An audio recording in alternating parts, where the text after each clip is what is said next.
ఇప్పుడు 'హనుమాన్' చాలా మందికి బాగా నచ్చిన ఫిల్మ్ అది. చిన్న పిల్లలకి నచ్చింది, పెద్దోళ్ళకి నచ్చింది. 2 రకాలుగా సెట్ అయింది. సాంగ్స్ కూడా బాగున్నాయి నిజానికి. సో ఇప్పుడు ఇందులో కూడా అలాగా 'హనుమాన్' లాగా అలాంటి కాన్సెప్టే చూడొచ్చు. 100% దేవకీ నందన వాసుదేవ్ అని టైటిల్ పెట్టిందే ఆ సాఫ్ట్నెస్ ఫ్యామిలీ ఆడియన్స్కి నచ్చాలనండి. అంటే ఫ్యామిలీ అంటేనే మీరు అన్నట్టు చిన్నపిల్లల దగ్గర నుంచి అందులో యూత్ ఉండొచ్చు, లేకపోతే వైఫ్ అండ్ హస్బెండ్ ఉండొచ్చు, లేకపోతే పెద్దవాళ్ళు ఉండొచ్చు, అందరికీ నచ్చే సినిమా. సో ఈ కథ అలాంటిది అనమాట. అంటే మీరు క్లాసిక్ మురారి అని ఎందుకనంటే దాన్ని మీరు అన్నట్టు నిజంగానే దాన్ని కొన్నిసార్లు కొన్ని సినిమాలని మనం కంపేర్ చేసి అనలేము.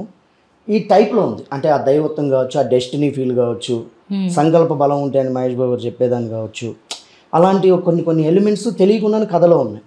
సో అందుకని మనం మాస్ మురారి అనాల్సి వచ్చింది అనమాట. అందరూ అడిగేదే నేను కూడా అడుగుతున్నాను, ఎందుకంటే దాని ఆన్సర్ నేను వినలేదు కాబట్టి. ఇందులో ఒక క్యామియో రోల్లో మహేష్ బాబు గారు వస్తారు అని విపరీతంగా వార్త తిరుగుతూ ఉంది.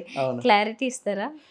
అది మా టీంలో ఏదన్నా ఒక మ్యాజిక్ క్రియేట్ అదే ఒక కథలోకి ఏమన్నా ఆయన చేసుకోవచ్చా, ఏం చేయొచ్చు అని ఒక డిస్కషన్ జరుగుతుంది. ఆ లోపలే అది బయటికి వెళ్ళిపోయి ఆల్రెడీ చేసేస్తున్నారు, ఇట్ట చేసేస్తున్నారు, అట్ట చేసేస్తున్నారు అని ఏదేదో వచ్చేసింది.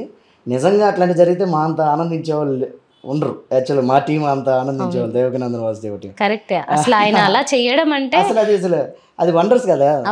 యాక్చువల్గా అలాంటిది నిజమై ఉంటే, ఒకవేళ నిజమై ఉంటే ఒక పెద్ద ఇది పెట్టేసి ఫంక్షన్ పెట్టి మేము అనౌన్స్ చేసేవాళ్ళం కాదండి. అది అంతా వర్క్ ఏదో అది వెళ్ళిపోయింది. అందుకే హీరో గారు కూడా దానికి పెట్టారు. అంటే 2 రోజులు చూశారు, ఇదేంది ఇది వెళ్ళిపోతా ఉంది, అందరూ మళ్ళీ తప్పుగా అనుకుంటారు, నిజం అనుకుంటారని. ఆయన లేదు, ఇలాంటిది ఏం లేదు, ఫేక్ న్యూస్ అండి. బట్ మాకు అందరికీ ఆనందమే. మహేష్ బాబు గారు ఫుల్ సపోర్ట్ అయితే ఉంది ఫస్ట్ నుంచి. ఆయన సినిమా బిగిన్ అయిన దగ్గర నుంచి ప్రతి దాంట్లో ఆయన ట్వీట్ చేస్తూ వస్తూనే ఉన్నారు. ఇంకా ఇంకా సపోర్ట్లు కూడా ఉంటాయి, కానీ సినిమాలో అయితే లేరు. అడిగారా, అడగలేదా, అసలు ఆ ధైర్యం చేయలేదా?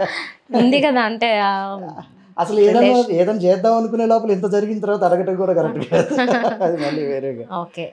మరి దేవకీ నందన వాసుదేవ అంటేనే అర్థమవుతుంది అక్కడ కృష్ణుడి రోల్ ఇంపార్టెంటే అని. ఆ రోల్లో ఎవరిని తీసుకొస్తున్నారు మరి? ఆ రోల్లోనే ఎక్స్పెక్ట్ చేస్తారు మహేష్ బాబు గారు. అంటే కృష్ణుడికి సపరేట్గా ఒక రోల్ అనేది ఏం లేదండి ఇందులో. ఏంటంటే ఇప్పుడు మనం రాయి కూడా ధర్మాన్ని బోధించే నేలపైన శిలలు కూడా సద్గురువులు అవుతాయి, సనాతన ధర్మాన్ని రక్షిస్తాయి అనేది ఉందండి ఒకటి. సో ఈ సనాతన ధర్మంలో విగ్రహాలకు ఒక ప్రతిష్ట, అది ఒక ఆ శక్తి, ఆ పవర్ ఒకటి ఉంటుంది. అది ఊరకే రాయి, ఇప్పుడు ప్రతి రాయి అవ్వదుగా దేవుడు. ఆ రాయే దేవుడు ఎందుకయింది? ఏదో ఉంది, ప్రతిష్ఠ జరగటం, దానికి ఒక ఇదేదో ఉంది. సో దానికి ఒక అర్థం ఉంటుంది, పరమార్థం ఉంటుంది. అన్నీ తీసేయకూడదు అనేది కమర్షియల్ ఫార్మాట్లో సినిమాని చెబుతూనే ఎండ్కి వచ్చాక దానికి ఒక ఇచ్చాం, అది సర్ప్రైజ్ అవుతారు.